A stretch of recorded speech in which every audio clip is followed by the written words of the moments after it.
wanted to get this video in the morning because we just get so busy and there's never really a quiet moment. So in the morning is the best time. I am seeing such great results, and this is only the second week. It's incredible. I have such great energy.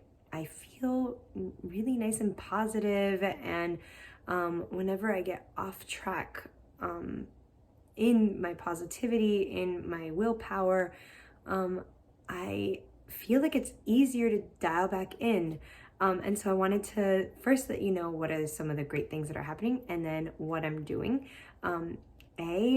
Like my skin is really clearing up. And this is, I'm sorry if this is TMI for some people, but it's, it's truth and reality. This is the week of me going into having my period and then having the cycle. It shows up on your face mostly. And I'm like incredibly surprised that it's not. I haven't seen anything that would be out of the norm this week, and it's incredible. Also, I have lost some weight, and you'll see that later, but I also have lost inches. I'm wearing clothes that I haven't worn in quite a bit, and I feel better in them, I don't feel like I'm tight or anything. So that's really awesome. So I think that the secret to being able to stay on point is just arming yourself with knowledge. How to plate knowledge. Plating is everything. I wanted to show you guys what you do day in and day out so you can get yourself mentally prepared. It's really easy when you think about it. You just need two components of your plate. You need all of the veggies and you need all the starch. So you just have to figure out, okay, what is it that I'm going to eat on either side today, and just compose it from there and keep it super simple and super fast. You're not going to fall prey to all the delicious things around you. You can see them for what they are, you can appreciate them, and you can wish people well in eating those things, but you know that you're on track with your goals, with your healing process, and that you're not going to set yourself back. So I thought today would be a good day to show you what I eat in a day, how I compose the plate, and why it's important, and what the guidelines are from Dr. John McDougall as well for that. So let's jump into it.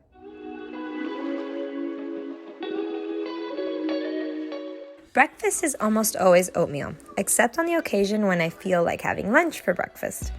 But mostly oatmeal is the easiest thing to prepare, so it's definitely the go-to. Steel cut oats are what I generally buy because I really like the texture, and they are on occasion sold at Costco. However, today I'm using the last of what I have from Costco, and since I haven't seen it on the shelves the last couple of times, I went ahead and I already have some on hand from Publix. I batch cook the oatmeal with water and some flavoring. I alternate usually between almond and vanilla extract with just a touch of Himalayan salt, and then I almost always put cinnamon and cardamom in there because I really love those two flavors together.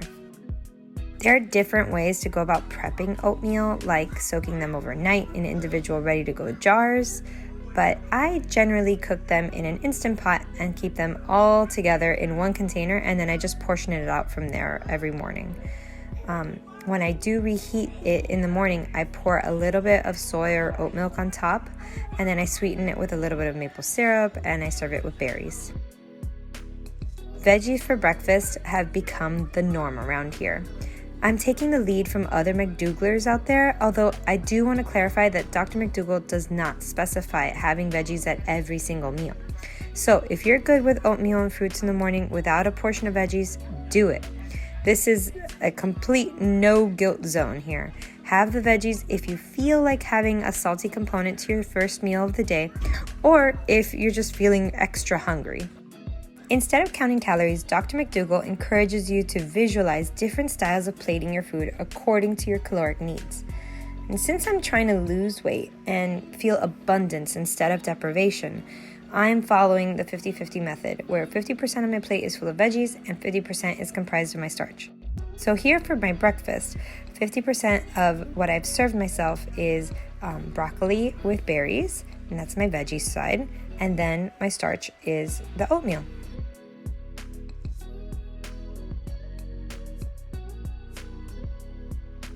Lunch has become my leftovers meal or my salad with fries meal. Well, it depends on how much time I have, really. But luckily today, I have time to cut up my potatoes into fries and air fry them. First, I season them with some pink Himalayan salt, garlic powder, and this amazing truffle seasoning from Trader Joe's. It's my favorite. And then I just toss it all together to coat evenly, and I place it on the air fryer basket. I really, really love my air fryer. It's a digital 8-in-1 air fryer from Ninja, and it flips up to create more space on your counter, so you have lots of space when it's not in use. I air fry the fries for about 20 to 25 minutes on 400 to 425 degrees, and that really all depends on how many fries I have crowded in there. I used to only make my own portion, but even in just 2 weeks of fully implementing this eating style at home, my family members know when I'm making fries, and they demand them from me. So I have to keep my eye out for those fry stealers. I'm always prepared with more. I have a bit of a love affair with the salad at the moment. It's really all about the dressing, but all of these colorful veggies make it really spectacular. So I'm tossing here some romaine and mixed greens, and then cutting up some mint, tomatoes, mini sweet peppers, cucumber, carrots, throwing in some alfalfa sprouts, and some homemade pickled red onions. And I have to take a second to talk about this dressing. First, let me put the disclaimer out there that this is not 100% fat-free, but it is a low-fat option because of the powdered peanut butter. This dressing makes me dream of having salad. When have you ever said that? I mean, I know I've had a mostly relationship with salads in my life. This dressing is making me excited to eat all of the raw veggies. So I'm embracing the love and feeling no guilt with this low-fat option.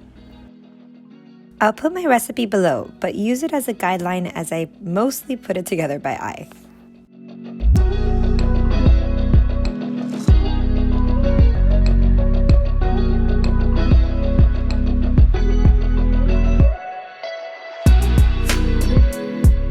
So then I toss it all together while cutting it to serve. And to be honest, sometimes I eat it straight from the mixing bowl and drink up the leftover dressing. Now, this is definitely not a salt-free lunch. I know many whole food plant-based eaters out there are trying to be salt-free, and you definitely can be. I haven't gotten there just yet, and in the coming weeks, that's what I'll be working more and more toward.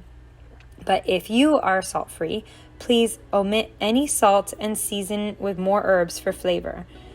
In the case of this dressing, you might want to sub out the Vietnamese garlic chili sauce for chili flakes and some grated fresh garlic. 2 key points straight from McDougall's website to help you with your plating is to first start each meal with a soup and or a salad and or fruit. And number 2 is to follow the 50-50 plate method for your meals, filling half your plate by visual volume with non-starchy vegetables and then 50% by visual volume with minimally processed starches. And then you always choose fruit for dessert. Dinner is a quick stir fry of lots of veggies. Honestly, any veggie goes, so this is a great dish to do when you have lots of leftovers at the end of the week. Today, my stir fry is consisting of some sliced Vidalia onions, zucchini, carrots, broccoli, and cabbage as a base. I first water saute the onions and carrots together. If I was using raw broccoli, I would throw that in there too right now, but since I'm using leftover steamed broccoli, I opted to put that in later. Then I added the cabbage and began to build the flavors with some ground ginger and coconut aminos. The next step is to add the softer veggies. So in goes the zucchini and the pre-cooked broccoli and some roasted red peppers. The pineapple is by far my favorite component to this dish. You can use canned pineapple, but look out for any added sugar. I prefer cutting up fresh pineapple at the start of the week and then using any leftover in this dish. Then, to add some more leafy greens, I added some spinach right at the end, along with my new favorite chili garlic sauce to add some spice. We almost always have white rice in the fridge, and I know that we should be eating brown rice, but it's easier right now to feed the kiddos white rice. Soon, I hope to blend the two so that they'll start acquiring a taste for brown rice. And there you have it, a delicious, quick, sweet and spicy stir-fry dish. Try it. I know that it's going to become a favorite of yours too.